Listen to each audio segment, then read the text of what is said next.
and there's no idea of pattern entrainment.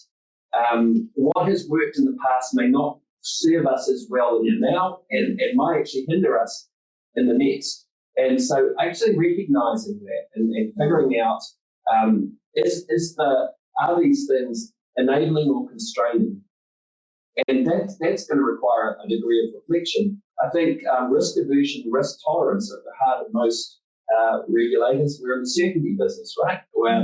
So the understanding that the world is inherently uncertain means that regulators are probably going to have to use different tools and take different steps to explore that uncertainty. Because, again, our playbooks from the 20th century may not be as effective in the 21st. There's a lot in there, isn't there, as a written question. I mean, so what's got us to here may not serve us well to keep us here. I think the other part there, Beck, is risk aversion.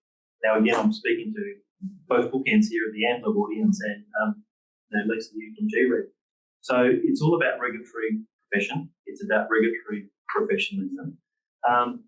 But there's lots of reasons why agencies or some managers might be risk averse. It goes to what's the agency's regulatory posture, what's the agency's relative regulatory maturity.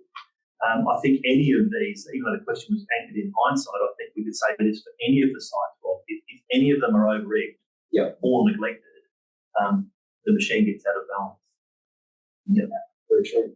Yeah, just an observation from me with hindsight is if I think about, the reports that get commissioned when something's gone wrong, and they come out and, so one agency has an incident, there's a report, and everybody wants to look at that report. And obviously, it's easier if it's not your agency to look at it and think there are some lessons in here. Yeah. But I do wonder if we move on too fast, in that if we actually want to, that the hindsight, the timing is about when you start to think back and the distance between the thinking back and what you can take from it. Yeah, that's a great point. So this is all very, very nuanced. I guess the thing is intention. Yeah. As a regulator, intentionally deciding where you put your attention and focus, making intentional choices about hindsight, insight, foresight, and oversight. And if it's wrong, it's still useful, because essentially, as a learning organisation, you realise that in that context, that particular combination is not effective. What is more risky, I think, is, again, using established playbooks to deal with novelty and uncertainty and emergency change, because what you get inevitably is being blindsided.